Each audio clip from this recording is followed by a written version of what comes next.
अगर आप हमारी मिनिस्ट्री में अपना आर्थिक योगदान देना चाहते हैं, जैसे कि दशमांश या भेंट, टाइथ और ऑफरिंग, तो आप इस क्यूआर कोड को स्कैन करके हमें अपनी पेमेंट कर सकते हैं। या फिर आप 7303643550 पर हमें पेमेंट कर सकते हैं।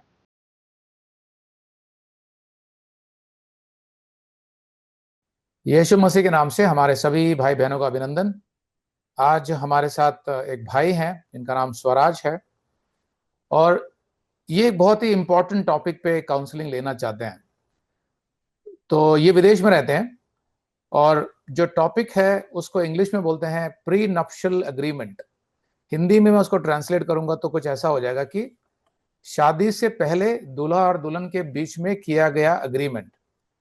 तो हो सकता है कि आप सोचें कि भाई ये कैसा एग्रीमेंट है, हमारे देश में तो ऐसा कोई एग्रीमेंट होता नहीं है, और मसीहियों में तो खासकर नहीं होता है। तो कोई बात नहीं, हम आपको समझाएंगे पहले और फिर उसके बारे में मैं काउंसलिंग दूंगा। तो स्वराज, आप हमें सबसे पहले ये बताइए कि विदेश में प्री नप्शल एग्रीमेंट क्या होता है और क्यों होता है। जी भैया, सबसे पहले आपका बहुत बहुत शुक्रिया, आपने टाइम निकाला मेरे से बात करने के लिए, काउंसलिंग के लिए। और मैं उम्मीद करता हूँ कि हमारी ये वीडियो से, हमारी ये काउंसलिंग, मतलब मेरी ये जो सवालों के जवाब से काफ़ी और मेरे जैसे भाइयों को, इवन बहनों को भी मदद मिलेगी। So thank you for that. भैया, प्री नप्शुअल बेसिकली यहाँ पे ये होता है, डिटेल में तो मैं भी नहीं जानता, बट जितना मेरे को नॉलेज है वो ये है कि प्री नप्शुअल का मतलब ये होता है कि इन केस शादी के बाद आपका डाइवोर्स होता है, ड्यू टू एनी रीजन, कोई किसी भी वजह से डाइवोर्स होता है, तो ना तो लड़के का हक होता है लड़की की प्रॉपर्टी पे, और ना ही लड़की का हक होता है लड़के की प्रॉपर्टी।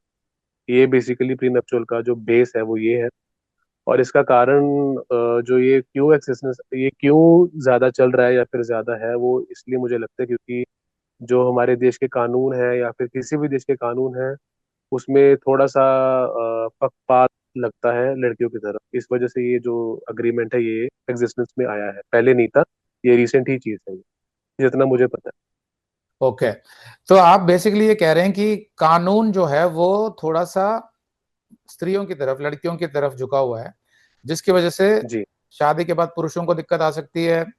और डिवोर्स जब होता है तो जो स्त्री होती है वो पुरुषों की प्रॉपर्टी ले जाती है अपने साथ, या बहुत बड़ा एलिमनी ले जाती है। एलिमनी का मतलब होता है कि वो अमाउंट जी जो शादी के बाद वो डिमांड करती हैं कि हमको इतना पैसा चाहिए लड़के से, दूल्हे से, पति से।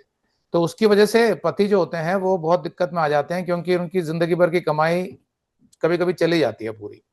अब उनकी तो दूसरी जिम्मेदारियां भी होती हैं, अपनी लाइफ भी देखनी है, कभी कभी पेरेंट्स की भी हेल्प करनी होती है। तो फिर वो बहुत बड़ी दुविधा में आ जाते हैं, जिसकी वजह से विदेशों में ये कॉन्सेप्ट चल पड़ा है कि भाई एक एग्रीमेंट साइन कर लिया जाए कि शादी तो हम कर रहे हैं, लेकिन अगर बाद में किसी वजह से आपको तकलीफ होती है मुझसे या मुझे आपसे तकलीफ होती है और हम फैसला करते हैं कि हम अलग हो जाएंगे, डिवोर्स ले लेंगे, तो एग्रीमेंट में पहले लिखा हुआ है कि दोनों किसी के ऊपर कोई क्लेम नहीं करेंगे, किसी प्रकार का फाइनेंशियल आर्थिक क्लेम नहीं करेंगे, और चुपचाप म्यूचुअली एग्री करके, आपस में एग्री करके अलग हो जाएंगे हम दोनों। तो किसी को भी दिक्कत नहीं होगी। तो वो डिवोर्स की परिस्थिति जो है वो प्लेजेंट होगी, सुविधाजनक होगी, उसमें कोई कड़वाहट नहीं होगी। ऐसा एग्रीमेंट वो पहले ही कर लेते हैं शादी से पहले। उसके बाद उनकी शादी होती है, फिर वो इकट्ठे रहते हैं। तो उनका कहना ये होता है कि भाई अगर हमारी तो अच्छी बन गई तब तो ठीक है, लाइफ लॉन्ग चलते रहेंगे, लेकिन अगर बीच में कुछ ऐसी गड़बड़ होती है कि हम एडजस्ट नहीं कर पाते हैं, तो डिवोर्स हो सकता है, और उस डिवोर्स की स्थिति में किसी को कोई नुकसान होना नहीं चाहिए। तो इसलिए प्री नप्शल एग्रीमेंट विदेशों में चल पड़े हैं। अभी मैंने थोड़ा सा रिसर्च किया था, तो मिडिल ईस्ट में भी चल पड़े, यानी कि जो इस्लामिक कंट्रीज हैं वहां पर भी अब प्री नप्शल एग्रीमेंट बन रहे हैं, क्योंकि वहां पर थोड़ा लिबरलाइजेशन हो गया है, मतलब कि जो समाज है वो खुल गया है पहले के मुकाबले में। इसलिए जो मुस्लिम लड़कियां हैं वो नॉन मुस्लिम लड़कों से भी शादी करती हैं।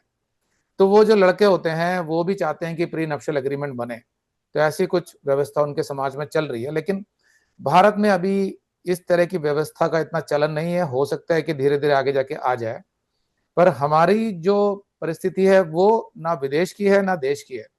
हमारी परिस्थिति मसीही वाली है कि मसीह को क्या करना चाहिए, उसी पर ये सारी काउंसलिंग है। तो पहले तो मैं स्वराज आपसे ये रिक्वेस्ट करता हूँ कि जो कुछ मैं बताऊं आपको ना, उसको न्यूट्रल होके सुनिए, और अपनी जितनी भी बातें आपको कहनी है वो भी खुलकर कहिए। लेकिन न्यूट्रल होने का मतलब ये है कि कुछ बातें जो मैं समझाने जा रहा हूं आपको, उसको ऐसे सुनिए कि हाँ, मुझे न्यूट्रल होकर सुनना है, समझना है। और नेचुरल बात है कि मैं आपको बाइबल से कुछ समझाऊंगा, तो देखना कि कितना जस्टिफाइड है ये, उस हिसाब से तोलना उसको। मतलब कि पहले से ही कोई कंडीशन बिल्कुल अपने भैया। माइंड में मत रखना कि जो मैंने सोचा है वही सही होगा।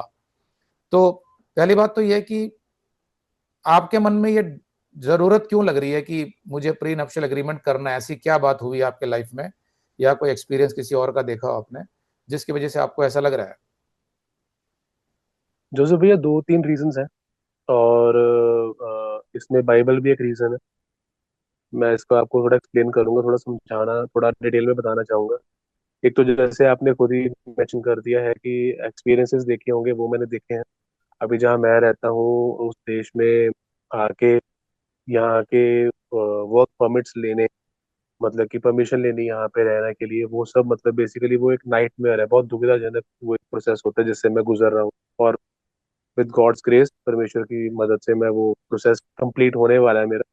तो वो मैं उसमें काफी मतलब स्ट्रगल मैंने काफी करा। अभी भी आप तब अगर देखोगे तो मेरा जो बैकग्राउंड है, ऐसे घर में मैं कभी बचपन से लेके अभी तक रहा नहीं हूँ, बट अभी यहाँ मुझे रहना पड़ रहा है। अगर आप ये संदेश पूरा देखना चाहते हैं तो आप इसे हमारे वेबसाइट hindiBibleStudy.com पर देख सकते हैं। ये वीडियो हमारे जून के वीडियोस में अपलोड किया हुआ है, तो जिनके पैकेज में भी जून का महीना शामिल है उनको ये वीडियो उनके माई अकाउंट में जून के वीडियोस में मिल जाएगा। अगर आप हमारे वीडियो फोन पर देख रहे हैं तो अच्छी स्पीड के लिए कृपया गूगल क्रोम या मोजिला फायरफॉक्स ब्राउजर इस्तेमाल करें। तो इनको डाउनलोड करने के लिए आप प्ले स्टोर में जाएं और ऊपर गूगल क्रोम टाइप करें, फिर आप गूगल क्रोम ब्राउजर पर क्लिक करें और उसे इंस्टॉल करें। ये एकदम फ्री है। इसी तरह आप मोजिला फायरफॉक्स टाइप करें, फिर आप मोजिला फायरफॉक्स ब्राउजर पर क्लिक करें और उसे इंस्टॉल करें। यह भी एकदम फ्री है। इसके बाद आप गूगल क्रोम ब्राउजर को क्लिक करके उसे खोलें और उसमें hindiBibleStudy.com टाइप करें, मतलब पूरा hindiBibleStudy.com एक साथ बिना किसी गैप के। तब हमारा वेबसाइट गूगल क्रोम में खुल जाएगा और आपके वीडियोस अच्छे से चलेंगे। इसी तरह आप मोजिला फायरफॉक्स ब्राउजर भी क्लिक कर सकते हैं और उसमें भी बिना गैप के hindiBibleStudy.com टाइप कर सकते हैं। उसमें भी हमारे वीडियोस बिल्कुल आराम से चलेंगे।